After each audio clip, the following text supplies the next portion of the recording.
Allora, Elisa Venturini, questione dei trasporti, facciamo il punto della situazione, dando per scontato nulla praticamente, per cui qual è lo stato del trasporto locale, stato di fatto? Allora, come ANCI, quindi come Associazione dei Comuni, a livello nazionale abbiamo chiesto che ci sia un tavolo con il Ministero dell'Istruzione e il Ministero delle Infrastrutture e dei Trasporti. Ministero dell'Istruzione e quindi su questi due temi, perché il trasporto entrerà in crisi con l'apertura della scuola. Certo, perché sono due aspetti, due ambiti che sono strettamente connessi, perché i ragazzi devono essere anche portati a scuola e quindi quello che si chiede è capire come verrà organizzata la scuola, perché magari sono previsti degli scaglioni di entrata, con la conseguenza che avremo dei momenti diversi di entrata e quindi anche il trasporto si dovrà adeguare di conseguenza. Allora vale la pena che ci sia un tavolo comune dove ci si ritrova, quindi senza operare per compartimenti stagni, certo, ma proprio condividendo le scelte. E già là, insomma, dovrebbe essere una previsione questa, un modus operandi che dovrebbe già il governo avere introitato come modo di fare. Comunque è stato chiesto dall'ANCI questo e col chiaro intento di capire come appunto strutturare il trasporto in relazione alle scuole. Trasporto che in questo momento tra l'altro si trova in difficoltà perché in questi mesi con la chiusura sono state ridotte naturalmente le entrate tariffarie e quindi quelle entrate che vanno a garantire comunque la sostenibilità dei bilanci delle società di trasporto pubblico non sono state garantite. E a questo punto il governo è intervenuto stanziando dei fondi, adesso vedremo nei prossimi mesi come verrà riorganizzato il servizio e quanto riuscirà a sostenersi da solo. Il vero problema è che se viene mantenuta la distanza delle persone di 1 metro anche nei mezzi pubblici, è chiaro che la capienza è ridottissima e questo ha sicuramente delle influenze in termini di entrate, quindi in termini anche di sostenibilità dei bilanci, quindi è una questione sicuramente da considerare. E poi c'è la questione del rimborso degli abbonamenti che sono riferiti al periodo ad esempio di chiusura. Allora in questo caso nel decreto di rilancio c'è proprio un articolo dove è prevista la predisposizione di voucher, quindi non si parla mai di soldi che vengono restituiti ma di voucher che poi possono essere riutilizzati nell'ambito dei trasporti o ancora si parla di prolungamento della validità della durata dell'abbonamento, quindi queste sono le due opzioni che possono essere messe in atto dalle società di trasporto. In questo momento noi come ANCI Veneto, quindi come Associazione dei Comuni del Veneto, siamo in contatto con la Regione per capire che tipo di disposizioni anche vengono date e allo stato attuale si è in attesa del Ministero che dia delle indicazioni alle regioni che a loro volta quindi le daranno alle società di trasporto per capire come muoversi con i voucher e con appunto il prolungamento, però perché non è ancora immediata la cosa. Esatto, il sistema di trasporto pubblico locale non è che vivesse in uno stato di bilancio di quelli fantasmagorici, anzi, sono minori entrate, quindi riuscirà in ogni caso a far fronte a questa situazione che è già critica in sé per sé, con minori entrate, con maggiori magari sborsi, perché magari occorrerà integrare in qualche modo, magari minor passeggeri che vengono veicolati, insomma qualche cosa ci sarà. E infatti è proprio questa la questione, col trasporto pubblico è probabile che non si arrivi ad avere lo stesso tipo di utenza che c'era prima del Covid.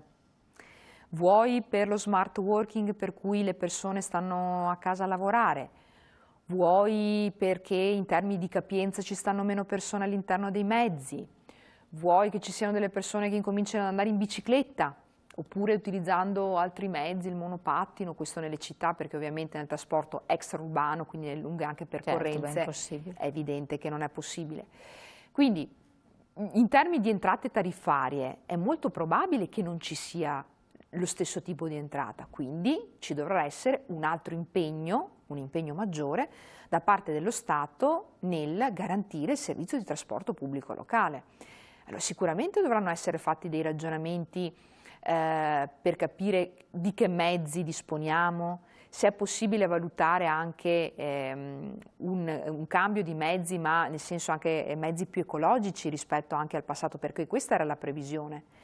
perché ci vorranno ulteriori risorse, allora utilizzare le risorse europee per favorire un ricambio del parco mezzi, perché anche questo possa essere meno impattante. Sì, meno impattante, quindi approfittare del momento negativo per favorire magari una ripresa successiva, perché nell'immediato comunque ci sarà bisogno dell'impegno dello Stato, ma quando magari la situazione non sarà più così, perché si potrà riprendere anche il mezzo pubblico, magari nel frattempo si sono cambiati i mezzi che sono più ecologici magari, quindi si favorisce questa cosiddetta transizione ecologica e quindi insomma valutare anche gli aspetti negativi, nel senso che possono dare anche questi delle possibilità positive, però sta a noi, sta a questo punto al governo capire come spendere i soldi in questa fase anche che arrivano dall'Europa con delle progettualità serie. Sicuramente l'ambito dei trasporti deve essere un ambito di riferimento connesso proprio alla materia ambientale.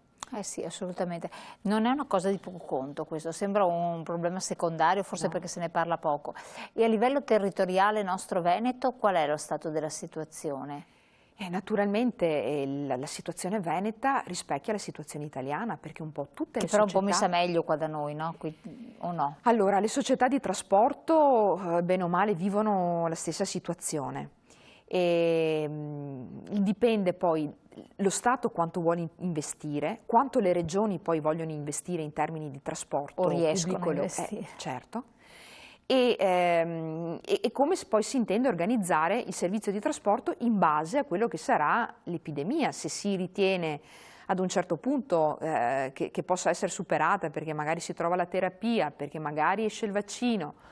Quindi cambia completamente lo scenario, quindi quello che possiamo anche augurarci è che la situazione si normalizzi il prima possibile, proprio perché le ripercussioni poi sono evidenti. Quindi se una situazione si normalizzasse, cioè magari il virus continuasse ad esserci però in maniera molto più blanda, quindi meno impattante, eccetera, tutto sommato si potrebbe tornare a una normalità, di fatto sia con le scuole, sia con i trasporti e con le varie situazioni si riuscirebbe a instaurare una normalità, oppure a livello cautelativo in ogni caso una volta che si attua una procedura, che si attivano dei meccanismi non si può tornare indietro?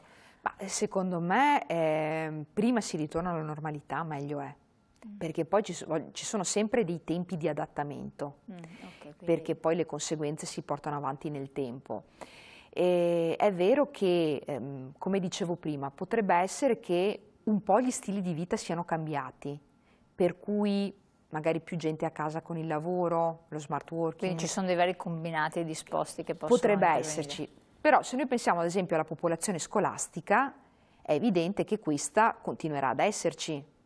Magari ci saranno meno nati, però questo insomma lo vedremo nei prossimi anni e che è un altro grandissimo problema che noi abbiamo, perché adesso l'Istat parla di numeri che fanno rabbrividire, quindi ci saranno, non si sa se si riesce ad arrivare a 400.000 nascite, che per il nostro paese significa andare lentamente verso il declino demografico e sicuramente ne stiamo risentendo anche in questa fase, quindi sarà l'altro grande tema e quindi il fatto di dare un aiuto alle famiglie, i famosi servizi, pensiamo agli asili nido, alle scuole dell'infanzia, anche lì grande capitolo che si apre per dare un sostegno alle famiglie. Parleremo anche di questo, che poi si allaccia al discorso degli anziani, delle case di riposo, insomma tanti altri temi che dopo diventano sempre più importanti ancora. Noi siamo giunti al termine, il tempo è volato, grazie a Elisa Venturini, vicepresidente ANCI Veneto, vice sindaco del comune, quindi sempre molto attenta alle tematiche sociali di attualità ma anche politiche istituzionali. Le auguriamo un buon lavoro perché sappiamo che è da fare, la lasciamo scappare via. Grazie. E grazie a voi telespettatori come sempre di averci seguito, la puntata poi la potete trovare come sempre anche sul web e naturalmente noi ci vediamo domani, grazie.